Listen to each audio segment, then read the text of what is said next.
Spurs lose, Spurs lose, Spurs lose. We do lose, you guys. We did it. We did it. It's 3 games in a row now. Are we tanking again? It feels a lot like last season. Comment below if we're tanking again. Hopefully not. I hate to even say it, but I've already said before, honestly, the best way our season can end is with us missing the playoffs, finishing like 12 or 13, and getting 3 first round picks, maybe getting a lottery pick, and then just reloading and getting good to go for next season. But it's bad on the morale for all of our guys, especially Victor, to have another really bad losing season in a row. Not that we are having a bad losing season right now. We're still around 500. I'm gonna go through the quarter by quarter comparison here, and then I'll get into the box score, and I'll get into the standings as well in a second here. First thing, sitting at 3 subscribers right now. Thank you to my 3 subscribers and anyone watching. We're trying to hit hopefully 10 by the end of the day. That would be awesome if we can get there. So please like and subscribe if you enjoy the video. Anyway, back to it. So if you didn't watch the game, first quarter, Spurs are up 30-20. Seems like the Heat didn't give a crap, honestly, when the game started. I don't want to say Jimmy Butler had like bad morale, but I know the locker room's been, maybe toxic isn't the word, but they've been a bit off. They haven't been what they normally are for the Heat culture, just with the Jimmy Butler trade rumors going on and stuff like that. I know Jimmy's pretty much about forcing his way off of the team at this point. Um, People say Jimmy's a toxic player and stuff like that sometimes. Not too many people, but some people, and I don't think that's fair. I don't think that's true. I've heard the Spurs name in trade rumors with Jimmy. I don't think our actual organization is in any discussion with the Heat about getting Jimmy. I've said previously we don't want Jimmy Butler. No offense to him. He's turning 37. I think he's just too old for our team. So we're not really looking to acquire Butler. But anyway, that's a little off subject. Back to the game. Now we're up 10 points at the end of the first quarter. Again, he just come out lackluster. Seems like they don't really care. They seem like they were sleepwalking, to be honest. They were not really into the game. And then I don't feel good about the Spurs at the end of the first quarter either, to be honest with you. We played well enough, I suppose. Like I said, if we can score 30 points in the first or second quarter, not combined obviously, but if we can score 30 plus in the first or the second quarter, I'm going to take that all day, because I'm usually anticipating that we're going to have a really good explosive third quarter like we normally do, and we usually start slow. So, I was happy with the 30 points in the first quarter. But with that being said, please let me know if you agree with me if you were watching the game. But after the end of the end of the first quarter, yes, we were up 10 points. But like I said, I didn't feel great about our team. I don't know our percentages and whatnot. I'm not even gonna look over that right now, like the quarter percentages. But just for some reason, watching the game, I didn't feel like we were super high energy. I feel like we could have been up 35-20 at the end of the first. It was just, I don't know exactly what it was, but just something with our energy. I didn't feel like we played as hard as we could have, I guess. It was weird again. Let me know if you agree with me. It was just weird watching the game after the end of the first, how the energy felt. I think Wemby had 11 points at the end of the first quarter. He had 2 threes. He had a lob dunk to start the game. I think he had another field goal. I think he had a dunk actually, and then he had a free throw, I think, for the first quarter.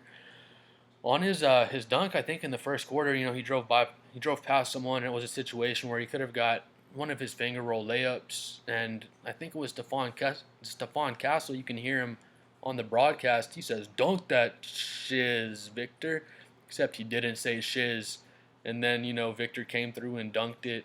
He can dunk the ball a lot more than he chooses to, I guess, and it's not like a rah rah thing like, oh, let's dunk and start flexing on people out there and stuff. It's not so much that, but like Stephon Castle said, dunk that thing, Victor, and he dunked it, and it kind of brought the team's energy up a little bit, I guess. Dunks just help bring the energy level up. Again, like I said, I don't want to see Victor dunking it every single possession or stuff like that, but it's more just the mindset. Like when John Morant dunked on Victor the other night, I was one of the first ones saying, it doesn't count, stuff like that, and it technically didn't count. But at the same time, being a Spurs fan, John Morant dunked the crap out of the ball on Victor. If Victor came and blocked the crap out of the shot, just clean blocked it, and then John Morant just fell on the floor and looked like an idiot, I'd be talking crap and saying, "Oh, that was a badass block." So in fairness, we got to give it to Ja on that. But again, off subject, Spurs are up 10 at the end of the first quarter, so we're looking okay. And like I said, the energy felt weird for some reason, and then sure enough, in the second, we come out and just lay an egg. We score only 11 points in the second quarter. I'm not sure, but I could bet that was our worst quarter of the whole season. I don't know what happened, honestly. We just couldn't score anything. Um, I don't even know what it was. We just played terrible. I remember one play, Charles Bassey caught a lob and he got stuffed on the rim. He rim stuffed himself. We're just missing all of these threes. We're just missing all of our shots. And then the Heat, they're not having a crazy quarter, but they're working their way back into the game. They start to hit some shots. Again, like I said, they're starting to wake up. They look like they were sleepwalking in the first quarter, still scored 20 points sleepwalking. Then, they're starting to wake up and find the rhythm. They put 26 on us in the second. And by that time, do some quick math. They had 46, we had 41, so they're up 5. Going into the third, I don't feel horrible at this point. I hate how our second quarter went. Our second quarter was terrible, of course, but we're usually a really good third quarter team.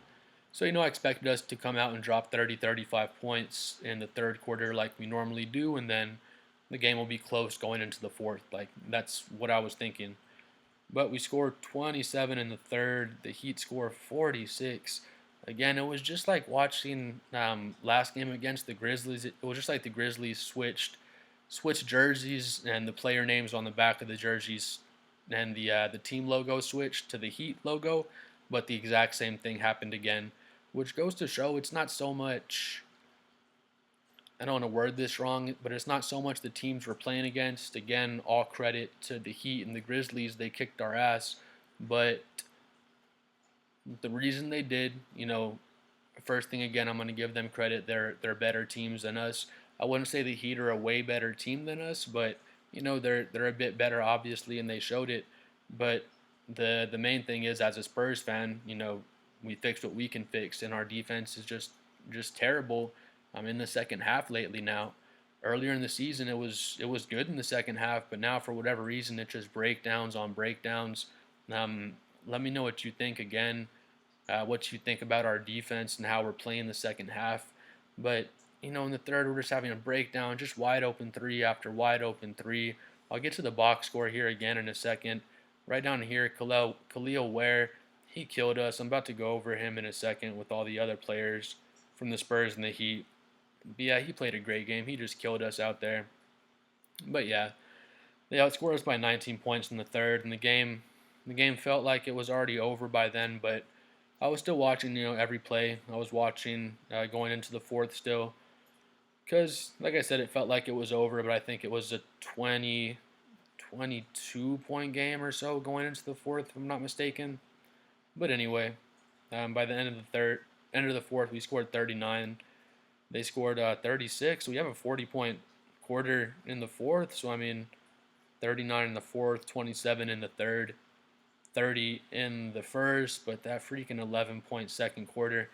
You can't have an 11-point quarter in any quarter in the NBA and expect to win very many games that way. But, yeah, again, if you watch the game in the fourth, there's a point where we were down 20 points. There's probably several points, but a specific point. There's probably about 10 minutes left or so. Wemby hits a three, it's cut down to 17. I'm like, all right, this is interesting. We got it to 17. Still 9 minutes and 45 seconds left, or whatever it was. We get a stop. We come up. Chris Paul hits a three as well, cuts it down to 14. I was like, all right, this is intriguing. We're we're down to 14. We cut it down. Maybe we can make something happen. I've seen crazier comebacks in the NBA. I'm sure teams have cut 20-point leads going into the fourth quarter and won games. I'm sure teams have, won trailing by even more than 20 points going into the fourth quarter. But yeah, we cut it to 14, and then the Heat hit some more threes and did whatever, and then they just kind of kicked our ass from there. 14 was the closest we got it there in the fourth quarter. But yeah, let's get into the box score.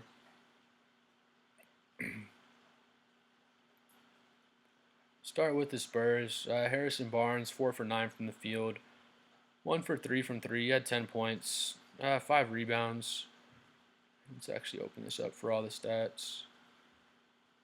No turnovers, so Harrison had an okay game. He did nothing wrong. Again, if you've seen any of my videos, Harrison Barnes and Chris Paul are the two players who, I won't say they never do anything wrong, but for the most part, there's never a point in the game where I'm just like, oh, damn it, Chris, or damn it, Harrison, why did you do that? Make that stupid play. They're usually pretty level-headed and make good plays. All right, Wemby, 8 for 18 from the field, so that's just not good. We'll call it what it is. 3 from 8 from three. You can live with that if he was shooting better from the field. 2 for 6 from the free throw line. He missed 4 in total. It felt like he missed 10 of them, though. He's just been so good from the free throw line that it's crazy to see him miss, more than 1 in a game, let alone 4. So, felt like he missed 10, but it was only 4. But again, that's rough. Not the reason we lost the game, but it's tough to see that. 10 rebounds, 3 assists, 3 turnovers. He usually has 3 turnovers or so, to be fair. 21 points, so 21, 10, 3 assists. 8 for 18 from the field, so not good field goal percentage, in my opinion. Then only the 1 block, which 1 block feels like no blocks for Wemby, which is crazy. But yeah, he didn't have a good game. If you watch the game, looking at the numbers, again, just goes to show how good of a player Wemby is. 21 points, 10 rebounds, 1 block, 3 assists, hit 3 threes. He only played 30 minutes out there. So again, like I said, 21 and 10 is usually a good game for most big men. But if you watch the game, Wemby did not have a good game. It wasn't a horrible game. I'm not going to beat him up over it. Again, I cover mostly Spurs stuff on this channel, or at least I cover all the Spurs games and do recaps on them. But I'm not going to be biased. I didn't. By the time the game was over, it's not like in my head I was like, oh man, Wemby was great. Like, where was his help? He had his contribution into the loss as well. And I always say, I'm sure he'd be the first one to critique himself and tell you that also. Chris Paul, 3 for 6, 3 for 6 from three. All of his shots were threes. 10 points, 9 assists, 0 turnovers. Again, like I was saying about Harrison Barnes, Chris Paul rarely does anything where I'm mad at him. I wasn't mad about anything this game either. He had a solid game like he normally does, and we just got our ass kicked.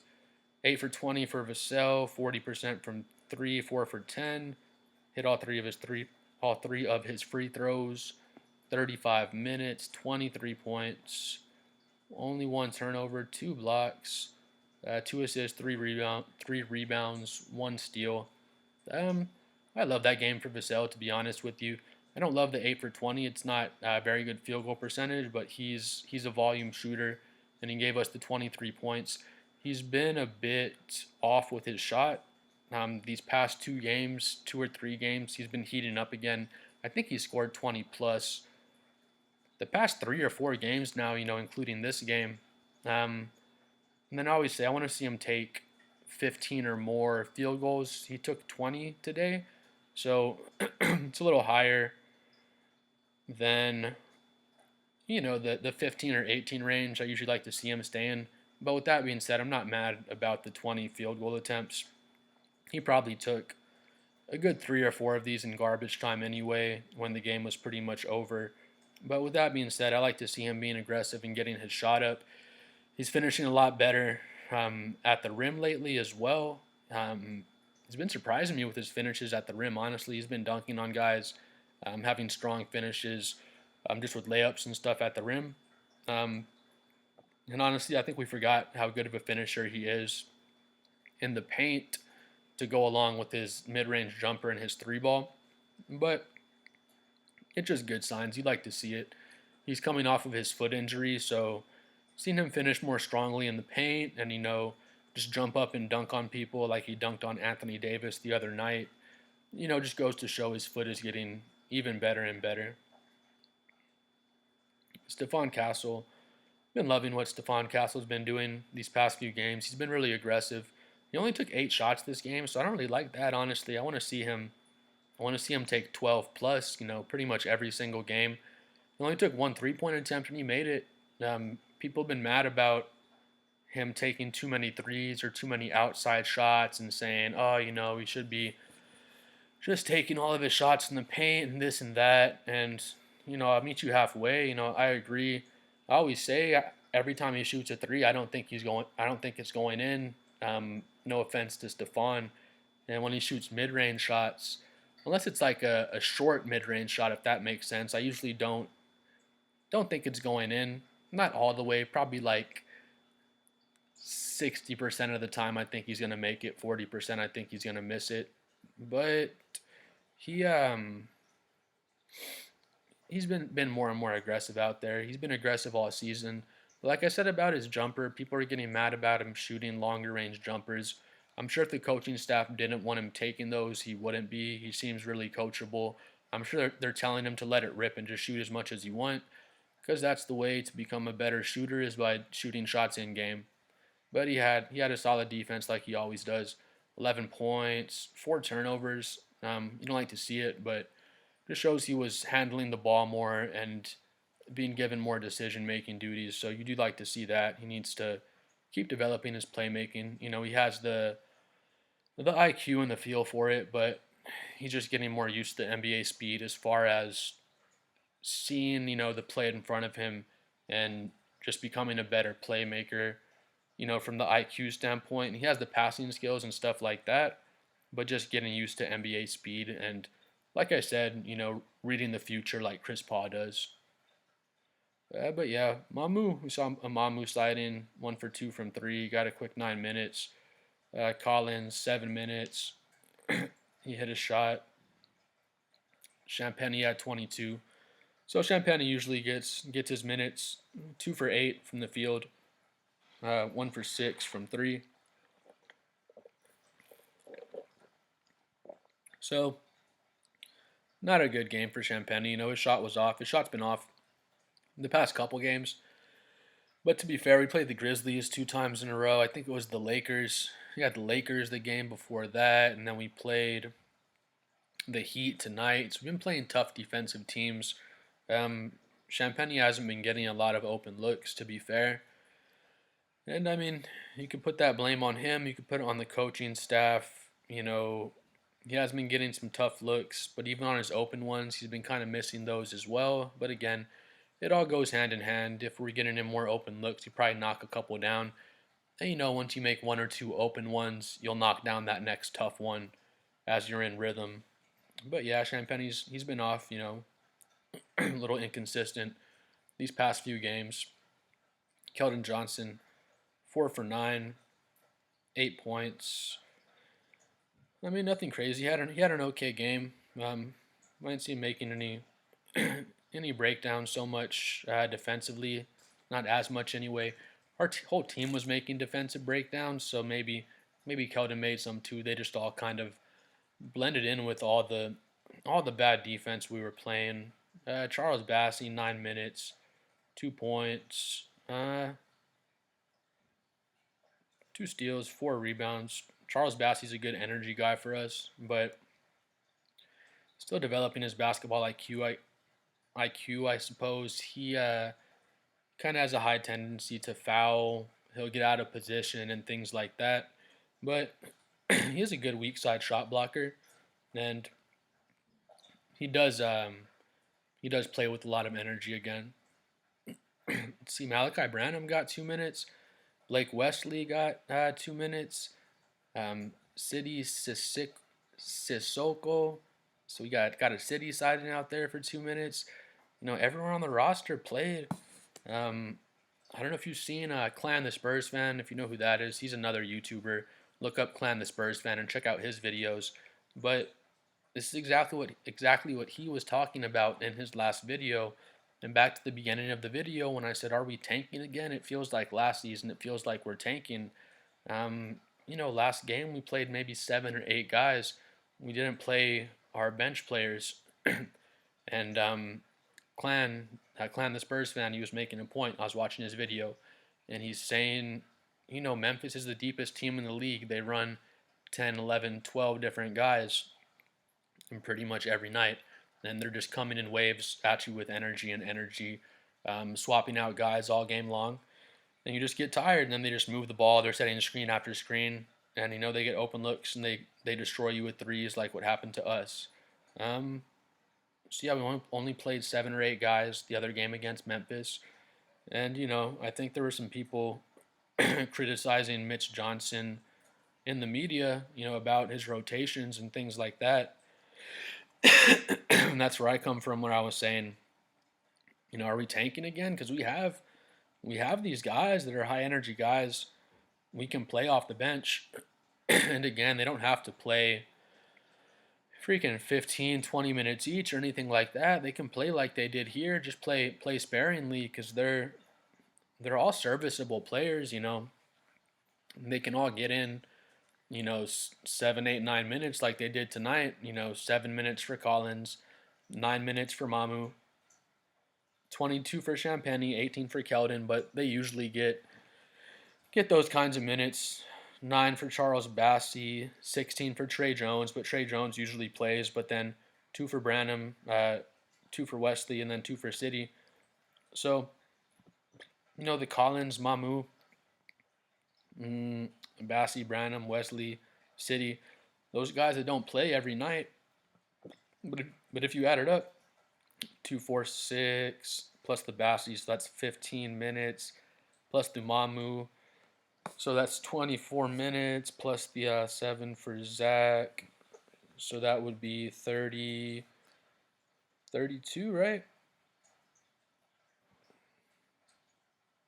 31? 2, 4, 6, that's 6, and then that's 15 with the Bassey.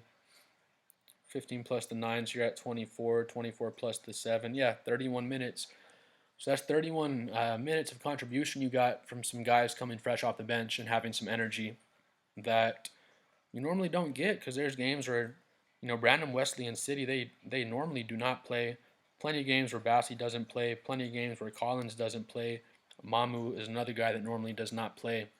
So yeah, that's why I was thinking maybe we're trying to tank again. And I've said this before in previous videos. I hate to say it, but I feel like the best thing that can happen for us, and I'm going to get into it right now, the best thing we can possibly do to finish this season is, are going to hate me, but to miss the playoffs and finish 12 to 13 seed, and hopefully get a lottery pick for ourselves and get 3 first-round draft picks and just load up and then make a trade in the offseason to get that star point guard to go alongside Wemby. Then we have those 3 first-round draft picks. We have a second-year Stephon Castle. We still have Vassell. See what else we do. Maybe we grab some kinds of free agents, or who knows what we do. But yeah, I think that's the best move for us. Honestly, would be to miss the playoffs, finish 12 seed or lower, and yeah, just retool through the draft and then make that trade. But with the playoffs being said, here's the Western Conference standings. This is updated as of this game we just lost against the Heat. So OKC, Houston, Memphis, that's 1, 2, 3. Denver, LA Clippers, LA Lakers is 4, 5, 6. Dallas, Minnesota, and Sacramento are 7, 8, 9. Golden State, Phoenix are 10, 11, and then San Antonio were right here at the 12 spot. Um, we lost three in a row. We would be at 19 losses, and if we were at 19 losses, we'd be sitting right here. 2, 4, 6. We'd be sitting right here, basically in the 8 spot. Just goes to show how close the West is. But yeah, we lost those three in a row. We're 19 and 22 now. Um, Phoenix, Golden State, Sacramento, and Minnesota are all really solid teams, and all four of those teams have 20 losses. So if they lose a game, say all three of those teams, 3, 4 of those teams lose their next 2 or 3 games, we're right back into contention for the 7, 8 seed again. But like I said, what are we really going to gain from making the playoffs this season? One thing will be playoff experience for Wemby and playoff experience as a team, of course. But not to be rude to whoever we do lose and end up trading, I'm not going to say any names. But if we got this team to the playoffs and we got some playoff experience with this team, it would really only be good for Wemby and Vassell. I think we'll keep Vassell, but who knows who else is going to be on this team come next season. Like, say, yeah, we do get these guys some first round playoff experience, but at what expense? At the expense of a possible lottery pick in the first round. That first round lottery pick would be way more valuable to us than, for Wemby to play and get knocked out in 5 games in the first round, which is probably what would happen, to be honest. Um, but yeah, I think we should honestly, I don't want to use the word tank, but quietly tank, finish right here in the 12 seed, maybe the 13 seed if we can catch Portland in the loss department. I hate to advocate losing, but I think that's really the best thing for us to do so we can get one of these lottery picks. Hopefully, we're projected to get 3 first round picks, especially if we miss the playoffs. We should get all 3 of those picks and then hopefully get one high lottery pick and just retool up with that lottery pick, with our other first rounders and draft picks. And then, like I said, maybe grab a free agent or two, make that splash trade for a star point guard or a star shooting guard that can play make as well to play alongside of Wemby. And then, yeah, see what we can do for next season. Because I think, again, that would be way better, to retool. And then next season we can really play for that 4 or 5 seed realistically, with our retooled up team. But if you made it to the end, please like and subscribe to my channel. Please comment below again what you think about our loss to the Heat and what you think we should do going forward. Thank you again. We'll see you guys again next time.